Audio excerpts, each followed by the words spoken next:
Welcome, everyone. Thank you for being here. I know for some people it's at the very end of your day. For some people it's midway through your day. So thank you for making the time for being here and or for watching the recording later. So with that in mind, I will let you know that we are recording this webinar. So it will be available for later viewing, and the slides with resources will be shared out. Right now they're being shared in the chat, but then we'll also share them out digitally as well for folks. So don't worry, you can follow along either today on the slides, or if you don't catch them now, you can grab them later. So thank you for being here. And I'd like to start off just with a bit of a personal connection. So as you're taking a look at the land acknowledgement on the screen today, which represents the land that I'm presenting from in Kitchener, Ontario, Canada, I'll just share a little story with you. We lost my father-in-law, Bill, near the beginning of the pandemic. He was Métis and was born in Manitoba, Canada. And like many of his Métis family and friends, Bill never learned to speak Michif, as English was the power language, and the people around him knew this. Despite the fact that there's over 530,000 Métis individuals currently living in Canada, only around 1,000 can currently speak their own language. As a teacher of multilingual language learners, as someone who's learned about the generational trauma of residential schooling, I'm painfully aware of the impact of students losing their connection to their home languages and by extension, their culture and their traditional ways of knowing. Also, as someone with Japanese heritage, I also have seen the damage done to my own community by families who are afraid to pass on their Japanese language and culture in an effort to assimilate after the trauma of the Japanese internment camps. As educators, all of us need to be doing everything we can to ensure that our schools are not just English-only schools, but rather language-friendly schools that welcome and incorporate the languages of all of our students, our staff, and our families in the community. Keeping in mind that even if students don't appear on an ESL list, they may still have Indigenous or international spoken, written, or gestural languages or dialects that deserve to be celebrated, nurtured, and welcomed in our classrooms and in our communities. Language is knowledge.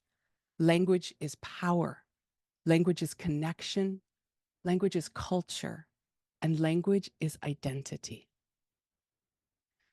We're going to use a waterfall strategy here where I'll ask you to type into the chat, but you don't hit enter until I say the word waterfall. So this is a strategy that's really great for online learners as well as kids in a physical classroom who have access to devices. It can help to lower that affective filter and allows for that lower risk sharing when everyone's answer comes at the same time. And it builds in some really important wait time that can be crucial for students who are processing information in multiple languages.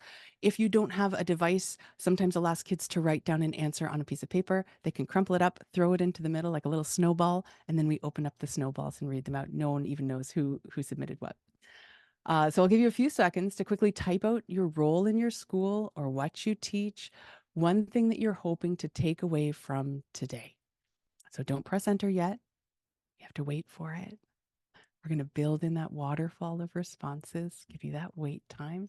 So what is your role? Are you a teacher, an administrator? What are you teaching? And I'm hoping for one thing you're hoping for today. All right. So feel free to type into the chat. What is your role and what are you hoping for today? Waterfall, go ahead. Oh, great. We've got a support teacher, MLL, CERT, math instructional coach. Great. Awesome. So we've got some folks from different backgrounds. So not everyone's sharing the same background. Excellent. And so whatever your sort of role today, I'm hoping that you'll be able to take away a little bit of something that you can use.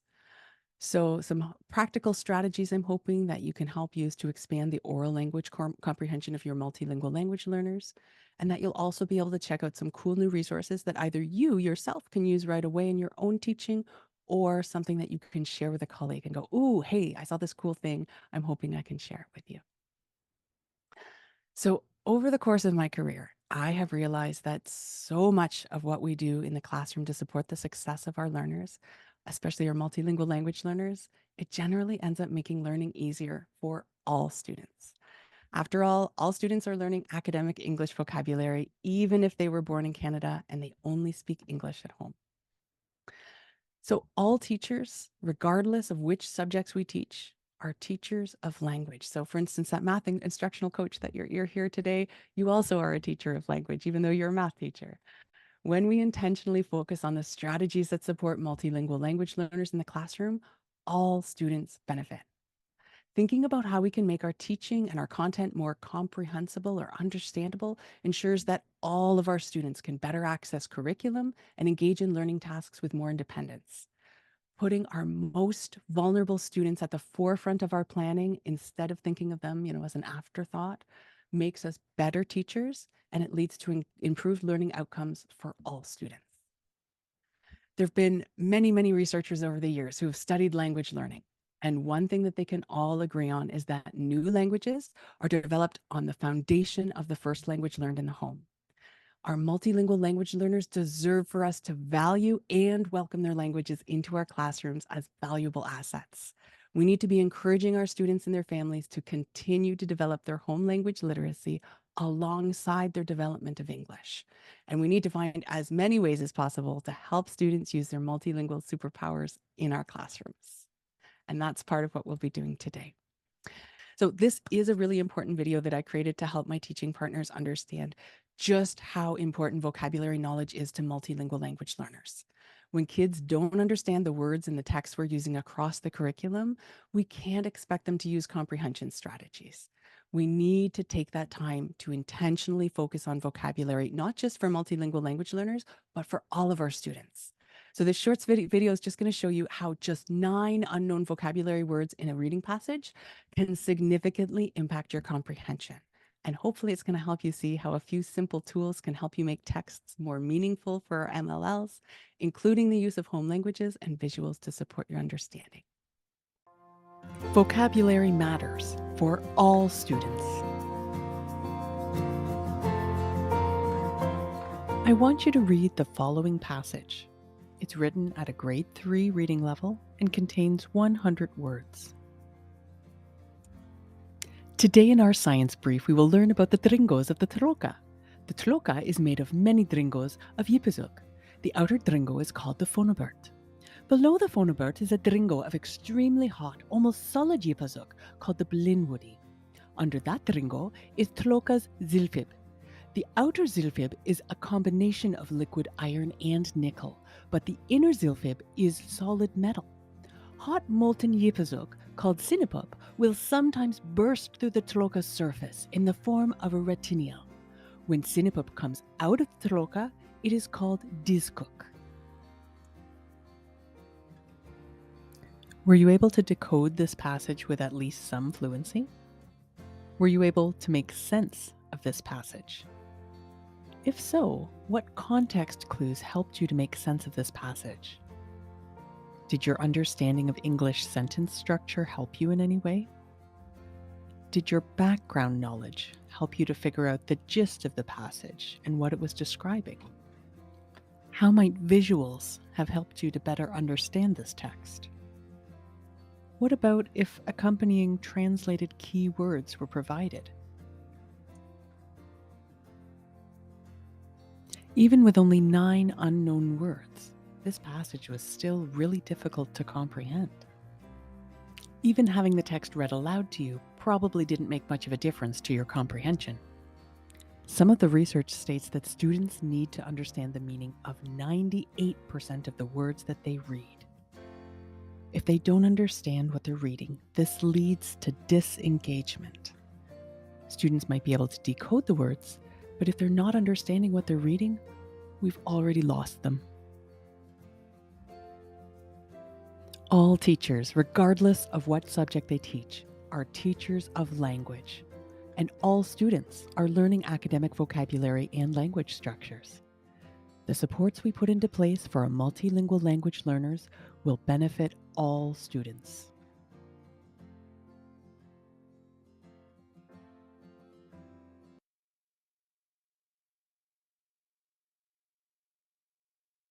Plug at the end there for my website. Lots of great free resources there that you're welcome to check out, make copies of, and use in your classroom. So I just want a quick reflection. How did you feel when you first encountered that text in that unknown language? And how did this help you to understand and think about supports for MLLs? You just think about that in your head for a second. You can totally feel free to enter something in the chat if you've got an idea that you're thinking, okay, like how are you feeling when you saw that and you saw those words? You're like, I recognize some of those words, but some of those didn't go phonofilled or whatever, right?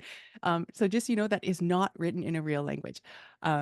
A few folks I know have done some experiential things like this before, but they've used their home language. And I thought, you know what? If I do this in Japanese or I do this in French, there's going to be someone out there who speaks Japanese, who speaks French, and it's going to be useless for them. So I actually created my own language to do this with, and interspersed, so trans language with English to just to demonstrate what it's like to be reading in a language like that you don't understand. So even if you could read it and you could like decode the words, were you able to comprehend? Was there anything that kind of helped you out there? What helped you there once we added the picture of the earth and you kind of saw it open up, right? And then you saw the labels. It's like, oh, right, the layers of the earth. That makes more sense. Once you saw, some translations into your language, into English, because I'm assuming the folks that are here are pretty fluent in English, then that gives you those little cues, right? That those little teeny tiny things that you can do along the way to help our students out. So one of the things that I actually love about Lingolift is that there is some first language translation. I wanted to give you a quick sneak peek at what the program looks like in action. If you haven't signed up yet, you can get a free trial membership. You can play with it. You can use it with your kiddos. See how it works for you. But I wanted you to just get a quick sneak peek at what it looks like. This video will show you how to complete a Lingolift video lesson. First, from your dashboard, click Start on the assignment. All of the videos in your assignment will be on one page. It will guide you through each video as you go along. To start, click play to watch the video.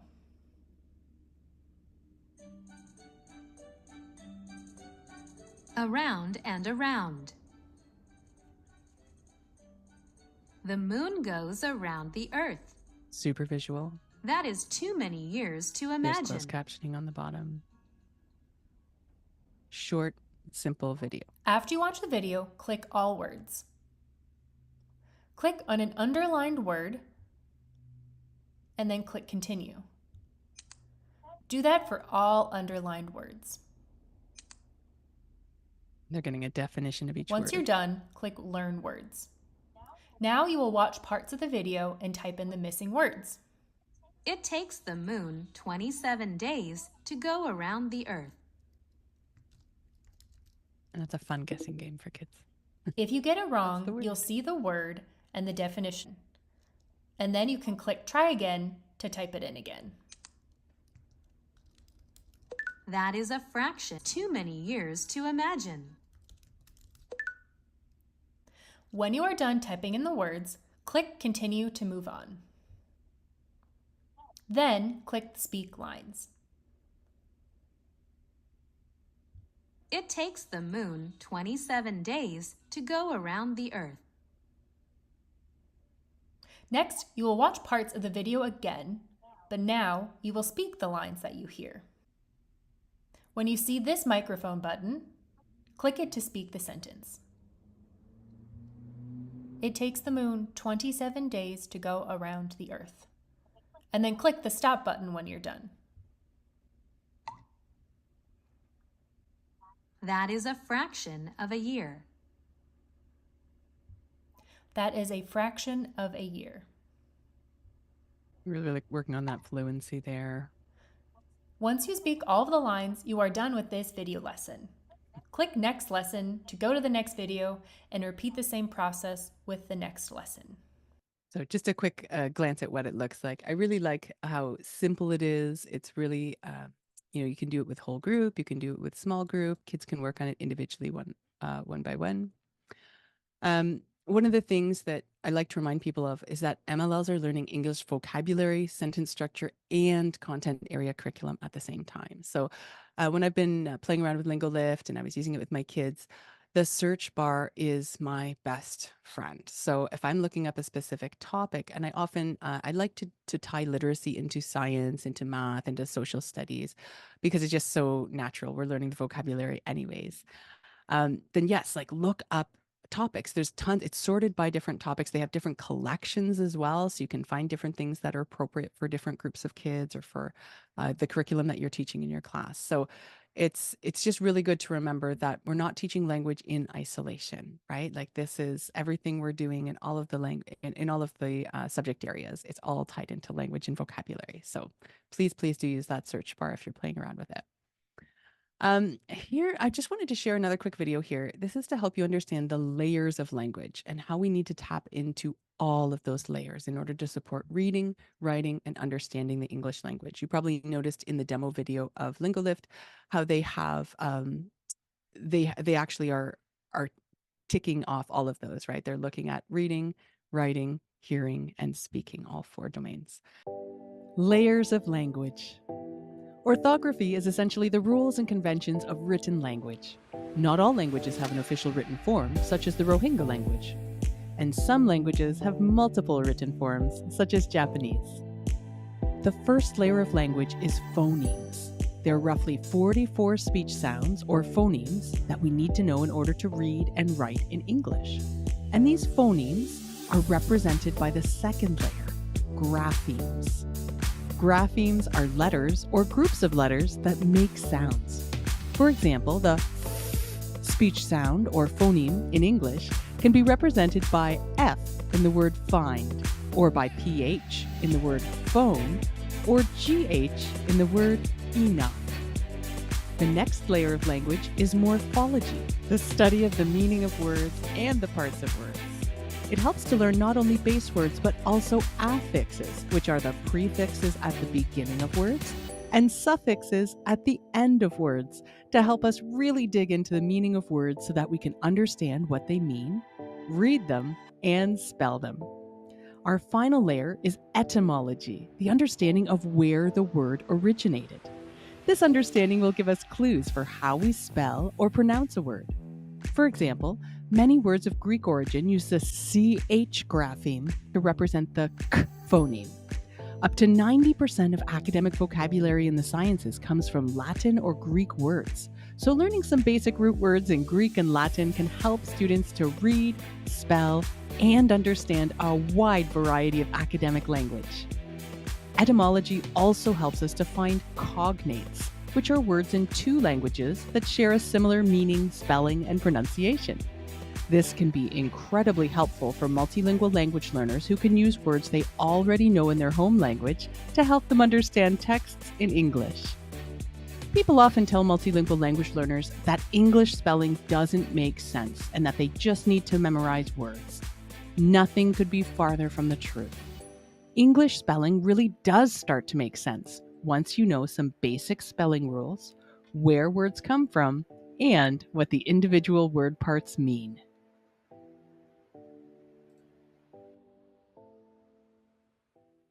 So I do believe strongly in teaching encoding, which is writing, and decoding or reading skills at the same time.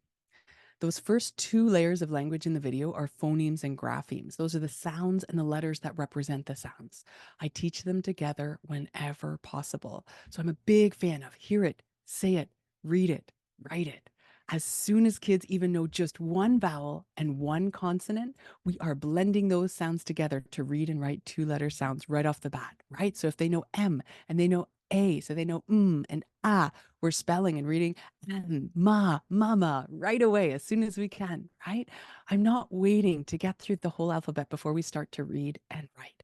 It happens as soon as possible. And we sure don't have any time to waste with our students. Kids are so capable of reading and writing words as soon as they learn just a few sounds in English, especially those who come to us with home language literacy in a language other than English. With our multilingual language learners, we are not in the business of remediation, but of acceleration. We do not want to hold kids back from learning how to read and write in English. So what I do love about Lingolift is that it uses all four domains of language learning, that hearing, speaking, reading, and writing all right away.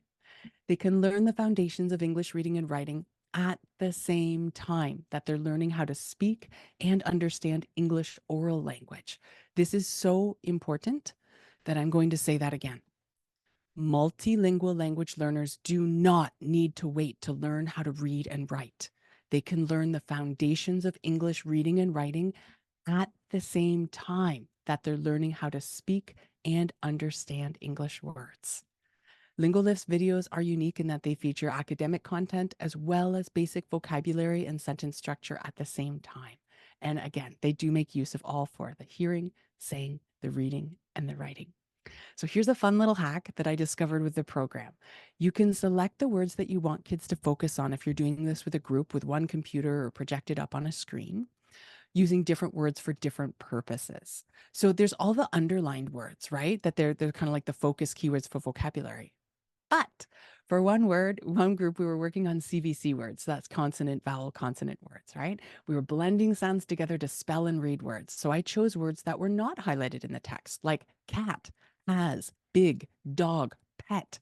All of these were covered in my structured literacy lessons. We were on UFly lesson 18. So we had just learned the short E medial vowel sound, the sound. So these were perfect words for us to sound out, to read, and to spell as a group. So kids had whiteboards on their laps. We were able to write out their words while I typed. And for another group, the adjectives themselves were the main focus. So remember, as educators, we can choose how to use any resource to meet the needs of our kids. So the next little layer of language after phonemes, sounds, and graphemes, the letters that represent sounds, are morphology and etymology. So understanding those meanings of word parts and their origins, which is really going to help us learn how to decode or read the words and how to understand what unknown words mean, and also how to encode or write, spell the words, right? So this is one of those really important things that's essential for multilingual language learners to understand, and it benefits all other students as well. So the short little videos in Lingolift are great springboards for becoming word detectives, or word nerds, as I like to call myself sometimes. We can use the Etym and Membeam websites to model looking up the meaning and origins of each word part to break down the words for our students. So the example shown on the screen here is a content area video from Lingolift on the circulatory system. In Ontario, that's grade 5 in our science curriculum. You can take time with your students to really drill down into one or two words at a time to examine those words and their meanings and their origins.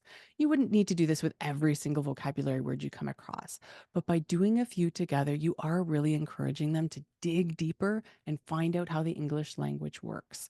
So I'll put the two websites I use the most with my students in the chat box, and they're also linked in the slide deck, but I'll put them just right there. Etym is the one, and Membean. And again, they're both linked in the slide deck there for you afterwards. And one of the other resources that was shown in the layers of language video was this one that I made, and you can totally download it for free from our slide deck today. This resource is the root word tree resource, and it can be used to explicitly teach root words that are part of key vocabulary in a unit of study, especially for those, science, history, geography, those topics. It has samples that are done already, as well as blank copies that your students can use to create their own root word trees to explore word meanings. So this is something you can use with Lingolift. You can use it with any other resource, with any other reading that you're doing in class as well. And this is another cool thing. I love using the word matrix website. So there's this, it's called Mini Matrix Online, where you can generate word matrices online. I'll put that in the chat box as well, the link to that. A word matrix basically just lists the various prefixes and suffixes that can be combined with root words to generate new words. So these can be really helpful for our students to visually break down and investigate the meaning of words that have the same roots. And again, once they know a couple of those roots, once they know what some of those prefixes or suffixes mean, how they change a word, that helps them to be really independent in terms of solving words, understanding what words mean, and then helping to write them as well. So they can create their own on paper, or they can use that mini matrix website online to generate a word matrix. So I always suggest, we model this process for students before we ever ask them to create their own. Model looking up root word meanings on that Membean website. Use the Etym etymology dictionary for support in understanding words and their parts and their origins. Very, very fun. And, this is just a great activity that everyone can do. It's not just for multilingual language learners. Again, this is for all of your students. Here's a quick little video just to show you how to use another one of my favorite resources called parts cards, also on the morphology theme. How to use parts cards to teach vocabulary. Teaching vocabulary with ESL Fairy. Nicole Stant created the idea of using parts cards in 2013 to help students break words down into parts to better understand their meanings. You can use this free word parts card template with your students to encourage structured word inquiry in your classroom. Just go to bit.ly/partscards to get your free copy of this resource, which includes a sample that's already done for you, as well as blank templates for your students. Depending on your student's age and familiarity or access to technology, you or your students can look up the root word meanings on the Membean website. And you can use the Etim Online Etymology Dictionary for support in understanding the meaning of the words and their parts. When students investigate the meanings of word parts together, they're engaging in purposeful talk, which is essential for multilingual language learners and all students as they develop their academic vocabulary.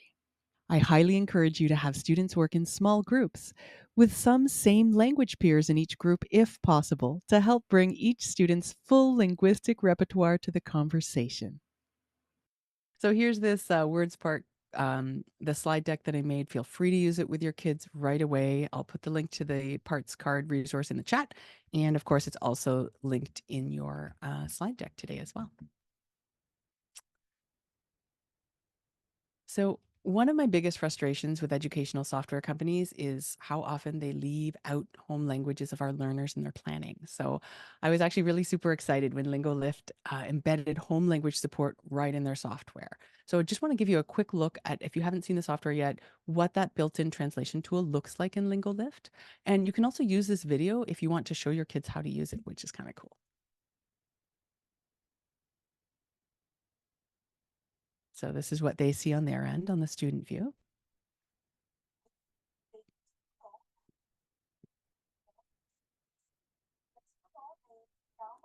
Oh. So it gives the definition in English, then click on the globe, and it's going to translate if you click on a word. There you go.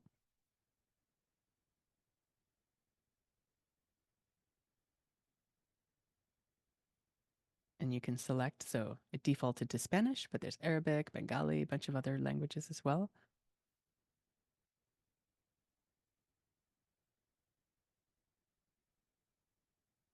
And then it's written. So that was written in Arabic, and you can hear it too.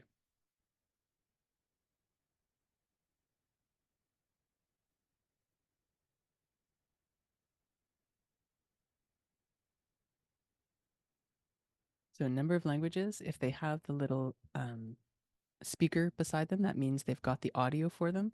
If they don't have the little speaker icon, that means it's only the written version. So think about that when you're thinking about your kids and what they need.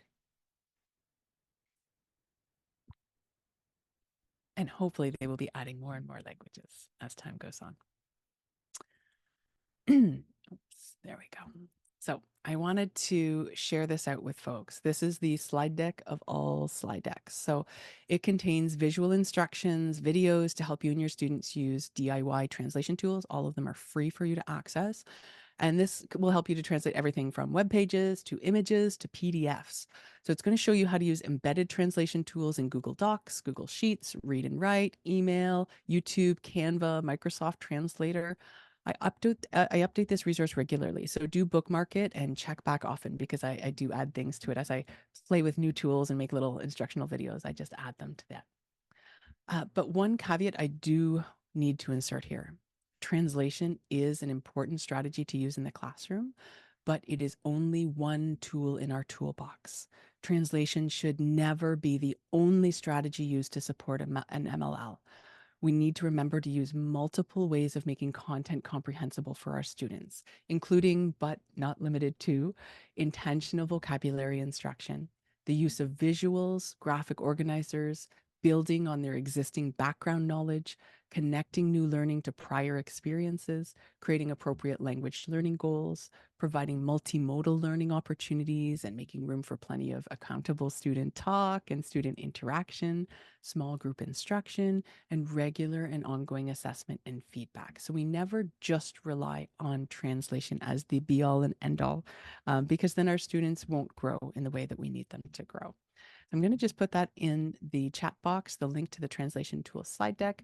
Feel free to explore through that. And you can always send me an email as well. If anything I've shared today, you're like, I'm not quite sure about that, Shibata, feel free to send me an email and I'm more than happy to chat with you and talk with you about how to use it.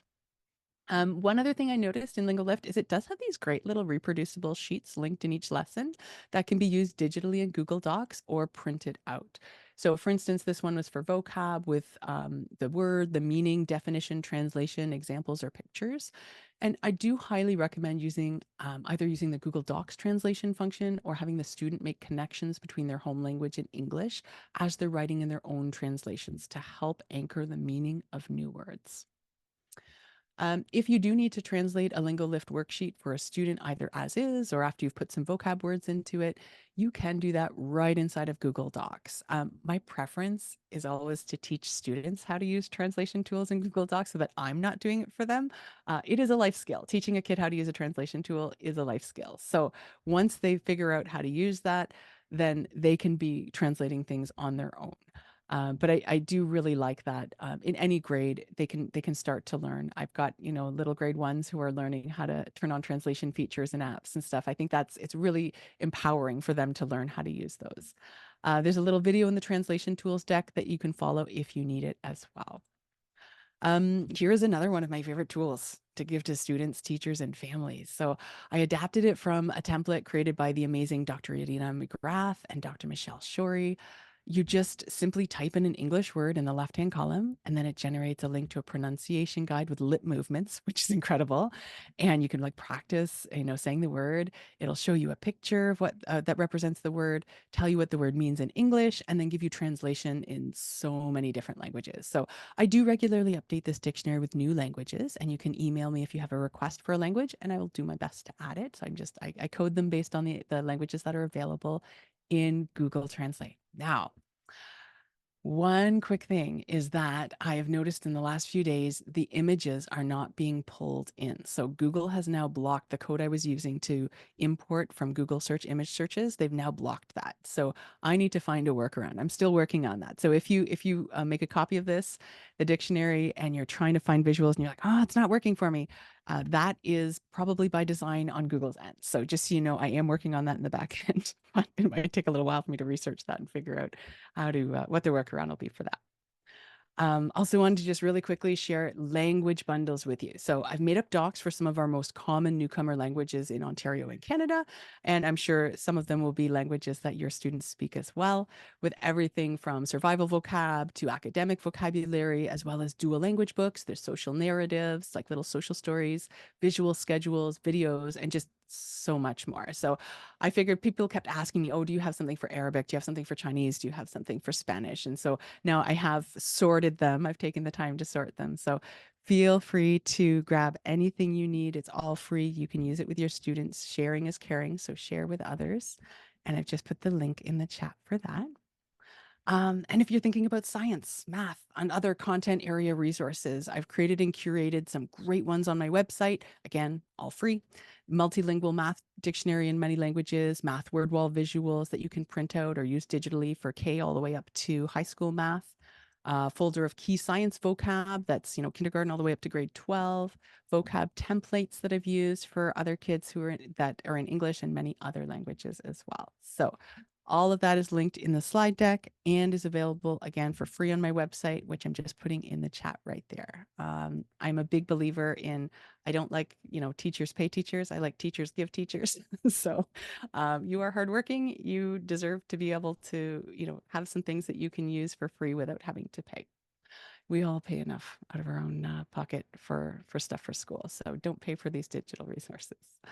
And this is just where I get some of my favorite free places to access free texts in many different languages. So this can support further reading on the topics you're doing with your students in their home languages.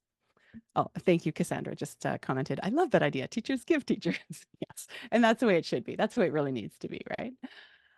So I will give you just a moment to think about one resource or one strategy that you can commit to using this week with your students, or something exciting that you want to take back and share with your colleagues.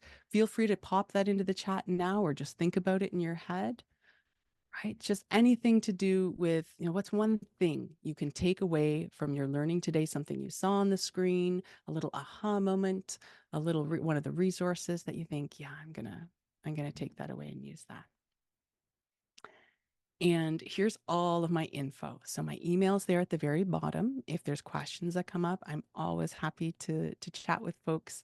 I'm very social, so I'm on all the socials there. I've got X or Twitter, Zitter, as I like to say sometimes, Blue Sky, Instagram, Facebook, YouTube. There's a few others as well, but those are my main ones.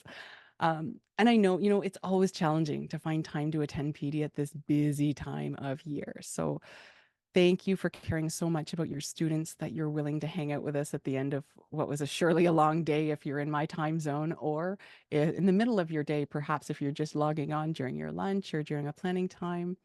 And thank you to those of you who are taking the time to watch this as a replay on your own time. As I always say, sharing is caring. So please take your learning from today, share it with others, and know that I appreciate your attention, your time, and your dedication to the learners in your schools.